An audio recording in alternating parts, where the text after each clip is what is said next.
Good morning, guys. Welcome to the Vital Axiom. We're about to get started with another broadcast day.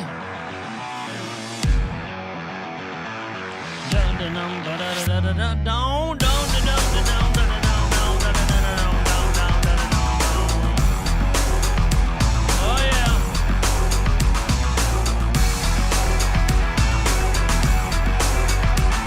Hey.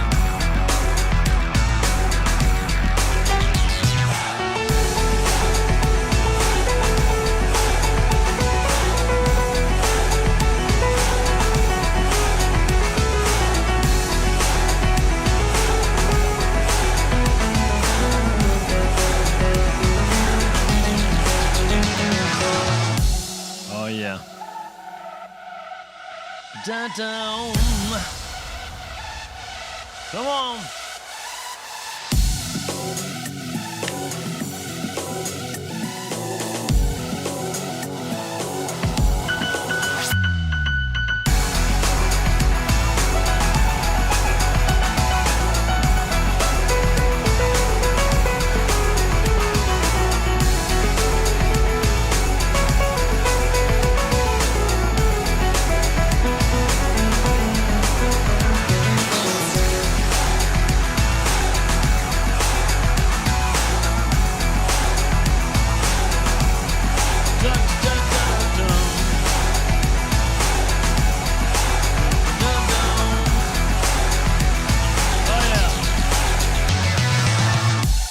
Good morning, guys. Welcome into the Vital Axiom. We are going to get started at 11:30. I'm sorry. It's 10:26. 11:26.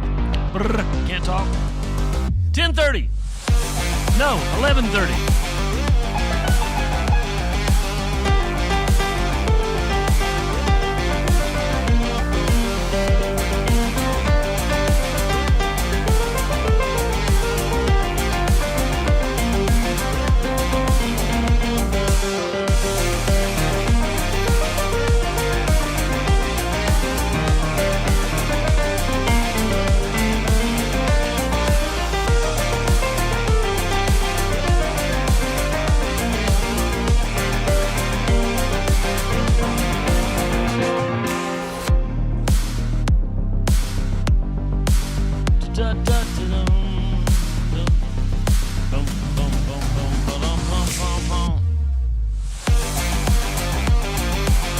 See if I can get this right.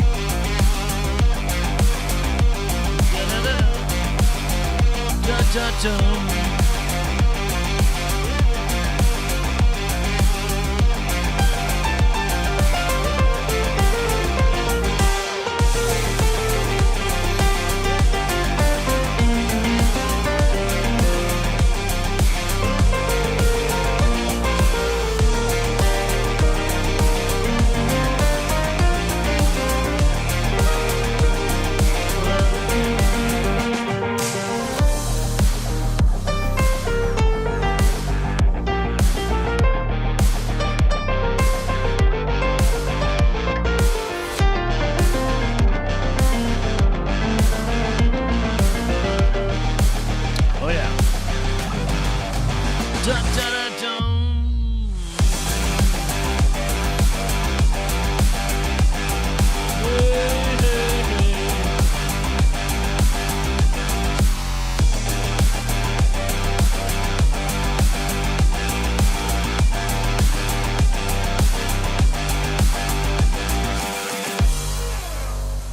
Good morning, guys. Welcome into another day of the Vital Axiom. It's a broadcast day on Monday. We're going to start, I'll get this right this time, ready? At 11:30, we'll begin the broadcast. Oh, yeah.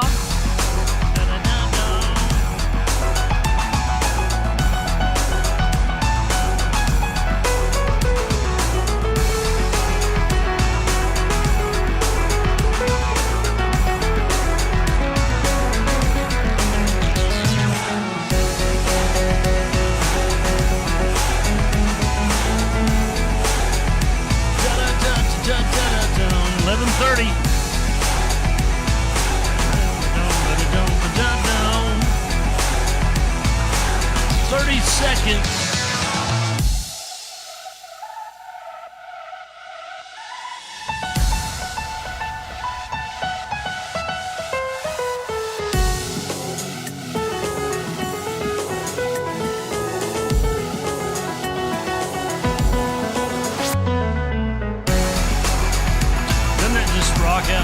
Here we go. We're getting ready.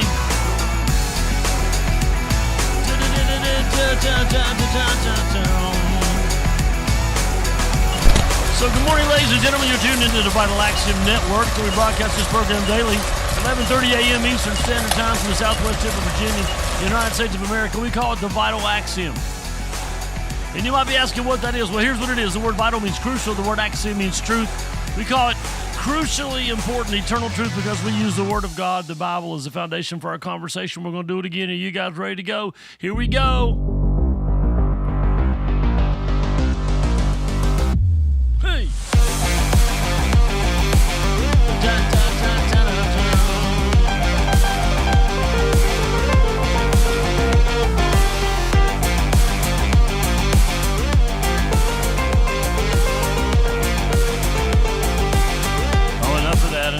Enough of that. I was going to just jam out all day, right? Good morning, guys. How you doing? Welcome in. It's good to be back in the seat. As most of you know, probably all of you know, I was gone last week. Most of the week we were gone to see grandbabies. And boy, did we ever get to see them. Just hugs and kisses and loves and all kind of great times. How's everybody doing today? Welcome into the Vital Axiom on Monday. Today, June the 9th, is that right? And it's our number, I had it, number 2282, is that right? I don't know. 2082. I can't even remember now. Isn't it terrible? I have no memory. Who are you guys? Where are you from? What are you doing? I'm going to get rid of this halls. Can y'all let me do that? I don't mean to be inappropriate, but let's do our morning shout-outs. Here's how that works. If you log in while you're watching the show on one of our locations that I can see, and I'll explain that, I like to interact. So I'll give you a shout-out.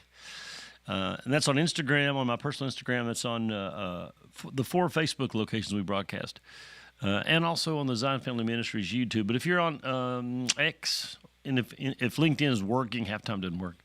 Those places, I can't see you. If you're on my personal YouTube channel, I can't see there. So let's see who's in there. I'm going to start on Instagram only because my wife is on there. My wife has somehow started watching on Instagram, which is cool. I love it. And good morning, baby girl. She says, hey, baby. Over there, I see that. Somebody else is there with her, but they're not commenting, so we'll leave them alone. Over on the Vital Axiom official Facebook page, Miss Hampton made it in, Miss Sherry made it in, and Cassie is there. And look who it is. Hey, Liam, what's up, buddy? Cassie's babysitting Liam. Young man sitting Liam. How you doing, buddy? Good to see you. He's my pal. Miss Deborah's in there, Amanda's in there, Becca's in there, Trina's in there, Joyce, my mother-in-law's there, and I've been blessed with a new grandbaby. That's what Trina said. Congratulations. We know how it feels. Number 9 is about to be here for us. Jim's in there. Good morning, Jim. Let's see, over on my public page, Heather's in there. On my personal page, Miss Peggy Porter made it in there. My mom was in. Good morning, Mom. Denise is there. Miss Eva's in the house, and Miss Betty is in there. Uncle Aaron and Deb are there. Chris and Jessica. How's everybody doing today? So many people, and it'll continue to build, and people will watch later. What a great weekend we had at church. I don't understand why people didn't come back last night as much because, wow, what a great day we had yesterday morning. Such a powerful time around the altars together, just praying and encouraging and loving on people, and such great words yesterday of encouragement. You should go back and watch those broadcasts. You can watch them on the church's YouTube. You can watch them on the church's Facebook page at Zion Family Ministries on either of those locations. And you really ought to go back. You really should because, man, wow, so good, so fresh. Hey, this song's been on my heart all morning, and as I prepare for today, and I want to just sing it with you. And I think everybody knows this song. It's called Waymaker.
Waymaker, miracle worker, promise keeper, light in the darkness. That is who you are. Waymaker, miracle worker, promise keeper, light in the darkness. Oh, I put my trust in you. It is well with my soul, Jesus.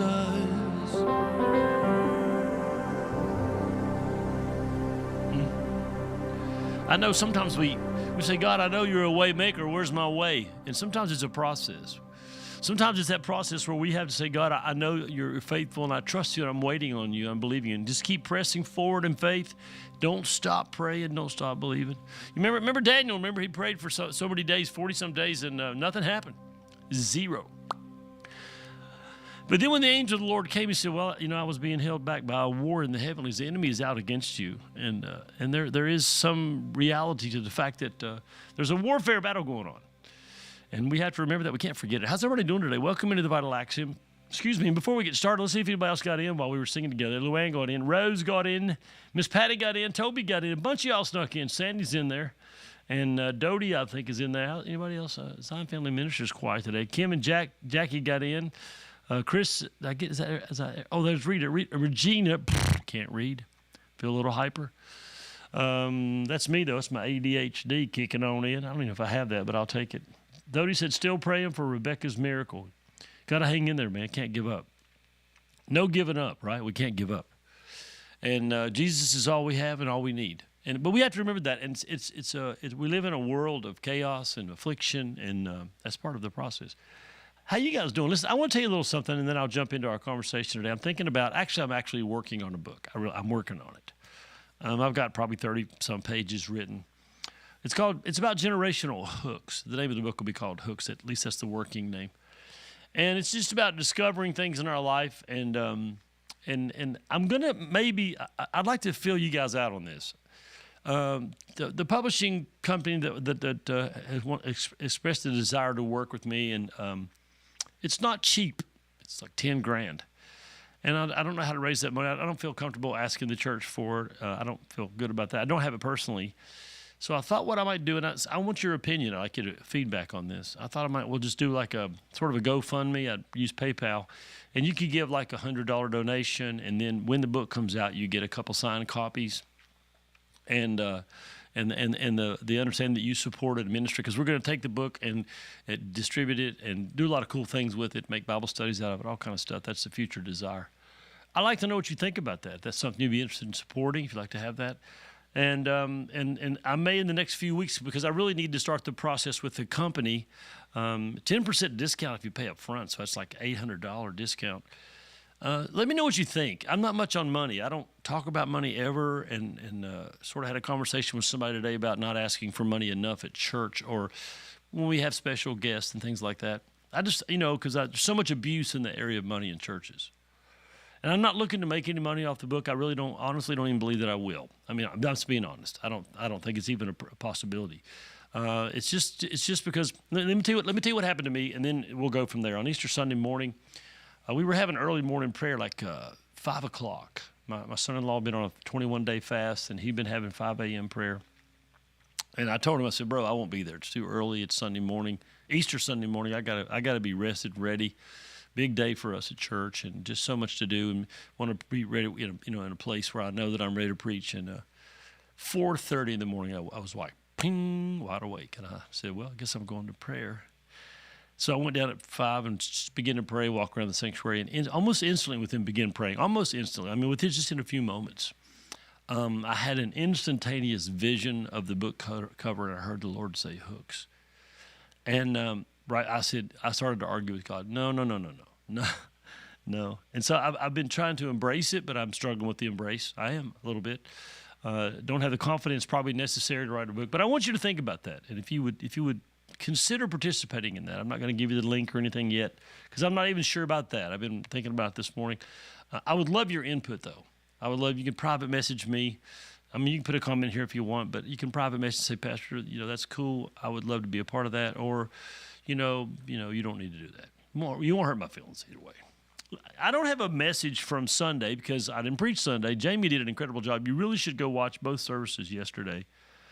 Such encouragement. Somebody who's on here today told me, I like it when you preach. And I don't like it when other people preach, but yesterday God really blessed me. I opened my heart, and God really blessed me. And I think He'll do the same for you if you'll go watch that. A lot of great things in those words, powerful. And I got a, God does this to me. He'll speak to me while someone else is preaching. I'll be taking notes for my future ministry.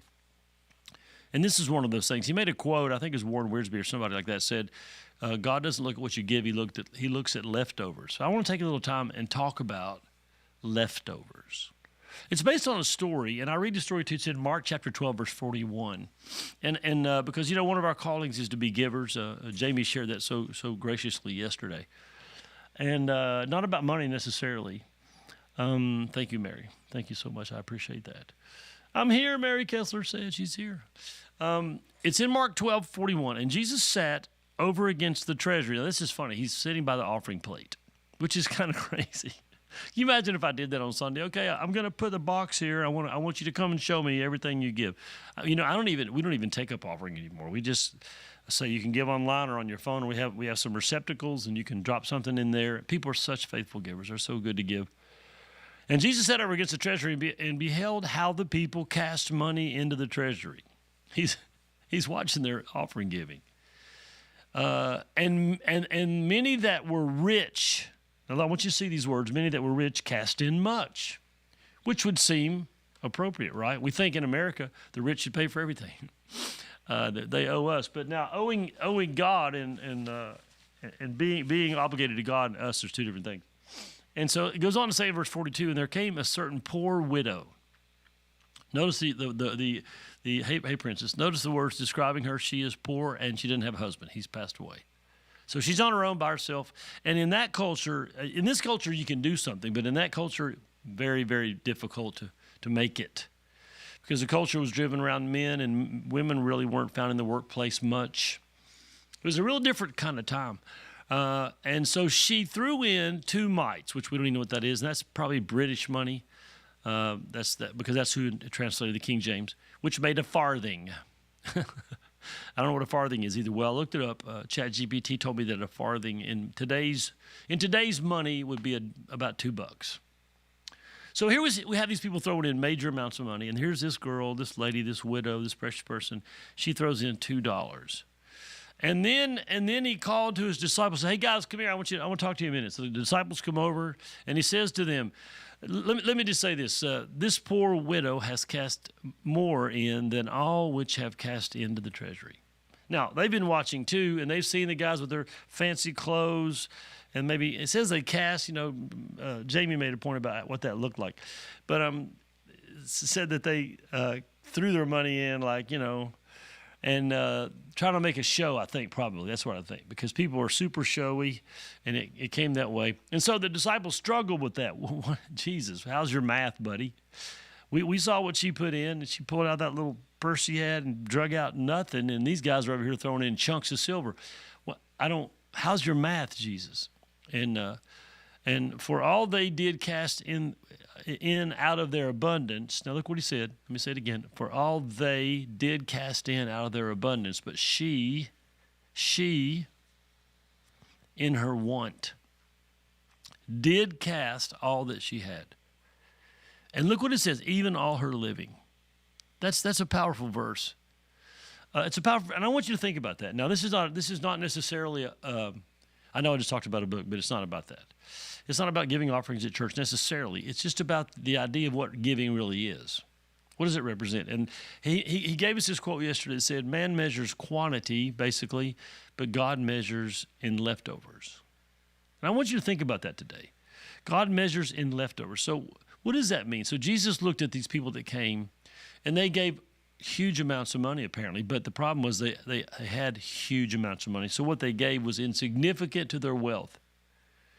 It wasn't a significant dent in their possessions. It wasn't a significant contribution compared to their income. It wasn't that way. God measures in leftovers.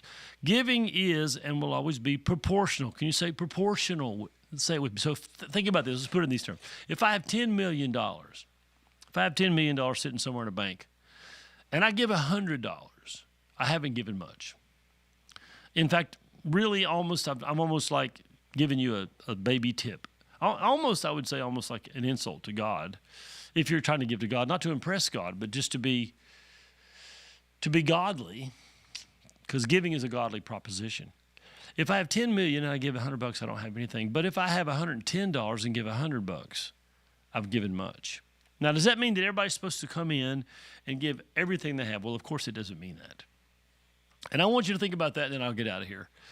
I want you to think about this. 1 Corinthians, and I'll read this and go. In 1 Corinthians 16:2, upon the first day of the week, let every one of you lay by him in store, or store up, or set aside, as God, now get this, I want you to see these words, as God has prospered him. Let me ask you a question.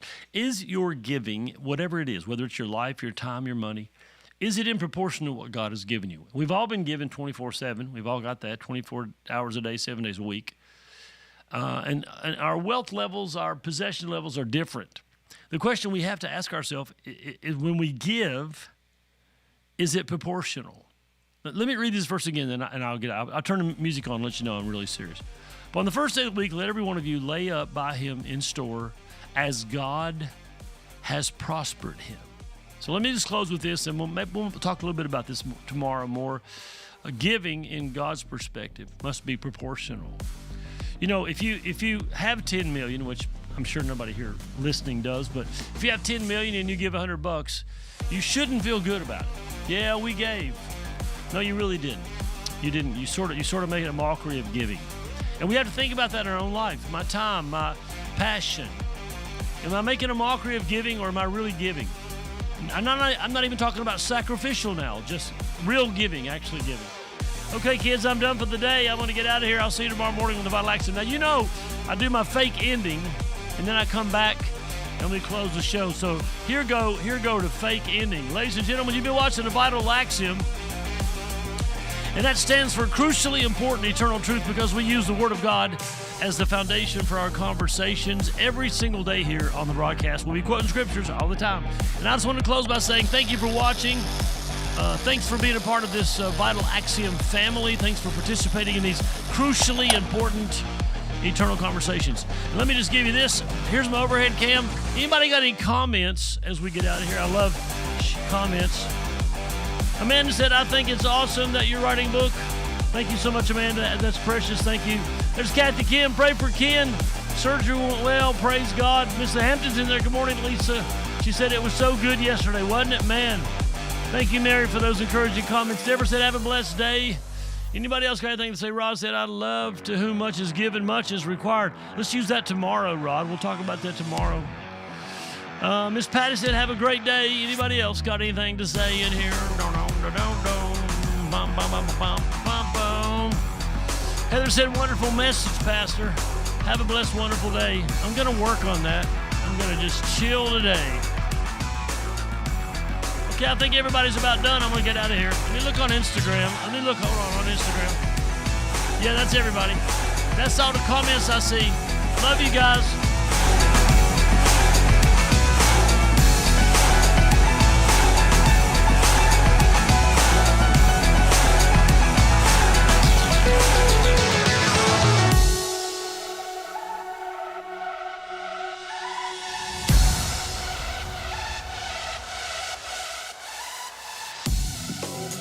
Ciao. Have a blessed day.